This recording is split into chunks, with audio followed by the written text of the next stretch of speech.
बहुत ज़बरदस्त लड़ाई है। कुछ को दिख रही है, कुछ को नहीं दिख रही है। सरकार की तरफ से किसानों पे, किसान कौमों पे, ज़मीन पे, हमारे रोज़गार पे, हमारे जवानों पे हल्ला बोला जा चुका है। फौज एक चीज़ थी भर्ती की, वो ख़त्म कर दी है। खेती को ख़त्म करने जा रहे हैं ताकि कॉरपोरेट को दे दें। इसी तरह से हमारी फसल का दाम नहीं दे रहे हैं, एमएसपी नहीं दे रहे हैं। जब किसानों का आंदोलन हुआ और 4 महीने तक ये लोग पड़े रहे दिल्ली के बॉर्डर पे, किसी ने बात नहीं की। मैं तब गवर्नर था मेघालय में, तो मैंने 10 दिन तक विचार किया कि मुझे बोलना चाहिए कि नहीं बोलना चाहिए। मुझे बहुत लोगों ने समझाया, मेरे दोस्तों ने, आप उपराष्ट्रपति हो जाओगे, राष्ट्रपति हो जाओगे, क्यों झगड़ा करते हो। मैंने कहा राष्ट्रपति और उपराष्ट्रपति अभी रिटायर होंगे, देख लेना, कुत्ता भी रास्ता नहीं छोड़ेगा। आदमी अपने काम से, अपने स्टैंड से, अपनी बोली से, अपनी बात से जिंदा रहता है। और मैं आखिरकार अपना इस्तीफा जेब में रख के प्रधानमंत्री जी से मिलने चला गया। मेरा 5 ही मिनट में झगड़ा हो गया, चूंकि वो बहुत घमंड में थे। मैंने कहा कि ये 4 महीने से पड़े हैं, इनसे किसी ने बात नहीं की है, किसानों से आप बात कर लीजिए। बोले चले जाएंगे सतपाल, कुछ नहीं होता। तो मुझे बहुत बुरा लगा। मैंने कहा साहब, इनको जानते नहीं आप, ना आप सिखों को जानते हैं ना जाटों को जानते हैं। ये तब जाएंगे जब आप चले जाओगे, ये ऐसे ही नहीं जाएंगे। और उनको मैंने बताया कि सिखों के गुरु महाराज ने अपने 4 साहबजादे खपा दिए थे, लेकिन समझौता नहीं किया था। और ये हमारे वाले हैं। मैं कह, ये तो हर 6ठे महीने लाल किले पे चढ़े रहते थे। ये तो अकबर की कब्र खोद ला के उसका दाह संस्कार कर दिया था। मैं कह, इन कौमों से लड़ा नहीं जाता, इनसे बातचीत की जाती है, समझौता किया जाता है। लेकिन वो उस वक्त गुमान में थे। फिर 2 महीने बाद माफ़ी मांग के वो कानून वापस लिए। चूँकि मैंने सिखों के मामले में तो इतना डरा दिया था कि उसके बाद तो पीला पटका माथे पे लगाने लगे। मैंने बताया कि जब मिसेस गांधी ने वो किया, ब्लू स्टार ऑपरेशन किया, उसके बाद अपने फार्म पे 4 महीने तक महामृत्युंजय का यज्ञ कराया। अरुण नेहरू मेरे दोस्त थे, उनके भतीजे थे। उन्होंने कहा बुआ आप तो ये मानती नहीं थी। तो उन्होंने कहा कि तुम्हें पता नहीं है, जिसने इनका स्वर्ण मंदिर छू दिया है वो आज जिंदा नहीं है, ये मुझे मारेंगे। और वही हुआ, वो मारी गई। जनरल वैद्य मारे गए। लंदन में हाँ, जनरल डायर मारा गया। तो जिसने उस कौम पे हाथ डाला वो बचा नहीं। तो इतने डरे हुए थे। उस डर में ये कानून वापस हुआ, समझाने से नहीं हुआ। और अब तो वो सब गुरुद्वारों में जाते हैं, बैठते हैं। मैंने एक शेर सुना था उसका, खुमार बाराबंकी का, कि कयामत यकीनन करीब आ गई है, खुमार अब तो मंदिर मस्जिद में जाने लगे हैं। तो अब माननीय प्रधानमंत्री जी गुरुद्वारों में जाने लगे हैं, लेकिन डर की वजह से, श्रद्धा की वजह से नहीं।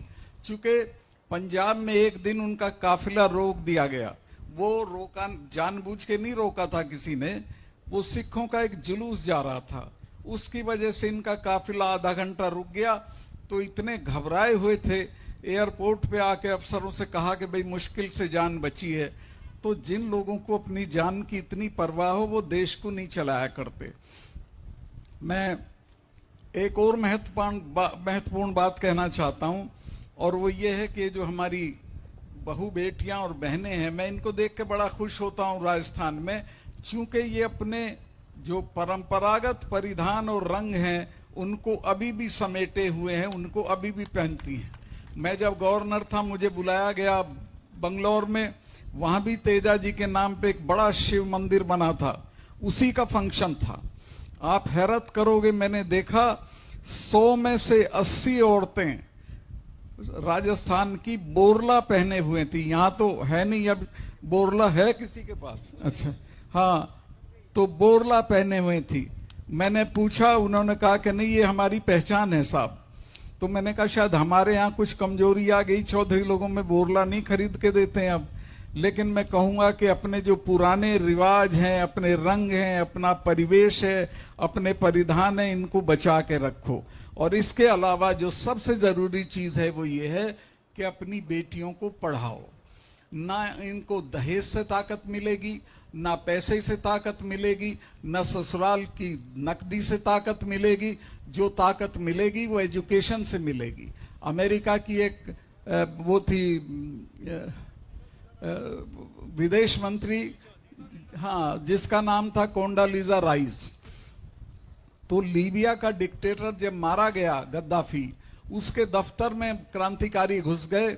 उनको एक डायरी मिली, उसमें वो बताते हैं कि हम उसमें उसने लिखा था कि मुझे जिंदगी में सबसे ज्यादा आनंद तब आता है जब मैं देखता हूं कि लिटिल कोंडी, छोटे से कद की, सांवले रंग की, गरीब घर की लड़की वो बन गई थी एजुकेशन की वजह से अमेरिका की विदेश मंत्री, कि जब मैं देखता हूं कि लिटिल कोंडी अरब शेखों को धमका रही है तो मुझे बहुत आनंद आता है। वो अपनी एजुकेशन के बूते उस जगह तक पहुंची थी कि जहां वो उनको धमका सके। और यहाँ भी मैं देखता हूं, हमारे यहाँ तो आप थोड़ा अब माने ना माने, एक जमाना ऐसा था कि हमारे दूल्हे को घोड़ी पे भी नहीं चढ़ने देते थे, हमारी बारातें नहीं निकलने देते थे। अब जब हमारी बच्ची IAS होके जाती है, उन्हीं जगहों के जागीरदार और वहां के रजवाड़े बाहर आके सलाम करते हैं और उनको मूढ़ा देते हैं, बैठने की जगह देते हैं। तो ये जो एजुकेशन से मिलता है वो और किसी चीज से नहीं मिलता। तो मैं ये चाहूंगा कि आप अपनी बच्चियों को ना दहेज दें, ना बुजुर्गों का। एक 40-40 गांव की पर्ची फाड़ रहे हैं कि साहब वो हमारा बुढ़ा मर गया था 40 साल की, 40 गांव की चिट्ठी फड़वा दी हमसे। तुम्हारा बुढ़ा सूरजमल हो जाएगा 40 गांव के लोगों को खाना खिला के। लेकिन हो रहा है, कर्जदार हो रहे हैं। इसी तरह दहेज का है। इन चीजों को छोड़ो, अपने बच्चों को बढ़िया से बढ़िया स्कूल कॉलेज में पढ़ाओ। और खास तौर से बच्चियों के, ये लड़के, तुम इनसे शाम को कभी पूछते हो कहाँ गए थे? लड़की से जरूर पूछते हो कहाँ गई थी, देर से क्यों आई। इनसे भी पूछने लगो। जिस दिन इनसे पूछने लगोगे आधा सुधार हो जाएगा आपके समाज का। तो जरूरी चीज है कि हम अपनी बच्चियों को पढ़ाएं और बढ़िया जगह पढ़ाएं, बढ़िया से बढ़िया कॉलेज। कपड़े लत्ते गहने ये बनाने के बजाय ये बताएं कि मेरी बच्ची कैम्ब्रिज में पढ़ी है, मेरी बच्ची ऑक्सफोर्ड में पढ़ी है। और मैं इसलिए कह रहा हूं, मुझे ये नहीं कि कोई कॉम्प्लेक्स है कि विदेश की यूनिवर्सिटी अच्छी होती हैं, लेकिन ये सच है कि नोबेल प्राइज आज तक जितने यूनिवर्सिटी को मिले हैं, हिंदुस्तान के लोगों को अभी सिर्फ 12 नोबेल प्राइज मिले हैं, जिनमें से 6 उनको मिले जो विदेश में हैं, 6 को मिले जो देश में है। और कैम्ब्रिज एक यूनिवर्सिटी को 180 नोबेल प्राइज, अमेरिका की एक एक यूनिवर्सिटी को 100, 150, 80, 90, 100 नोबेल प्राइज मिलते हैं, क्योंकि उनके यहाँ तालीम का स्तर अच्छा है। तो अपने बच्चों को वहां पढ़ाओ जहां पढ़ के वो नोबेल प्राइज के लायक बने और आगे बढ़े। मैं, हालांकि मेरा इरादा यही था कि मैं सारी कुर्सियां खाली करा दूं, अब भी काफी हो गई लेकिन मैं आपसे ये कहना चाहता हूं कि बेनीवाल जी ने बहुत सार्थक बातें कही। राजस्थान में जो लड़ाई है वो किसानों की राज बनाने की है। और मैं राजस्थान में ही नहीं, देश के स्तर पे भी ये कहूँगा कि ये जो मांग पत्र देने ये बंद करो कि हमें ये चाहिए वो चाहिए। इस लायक बनो कि लोग तुमसे मांगें कि हमारी ये मांग है, और तब तुम उनको दो। और वो तब बनोगे जब राज पे तुम्हारा कब्जा होगा, चाहे वो जयपुर हो और चाहे दिल्ली हो। अपना कब्जा करो, किसानों की सरकार बनवाओ, किसानों के बच्चों के लिए बढ़िया तालीम का इंतजाम करो, और बच्चियों के लिए तो खास तौर से बढ़िया इंतजाम करो।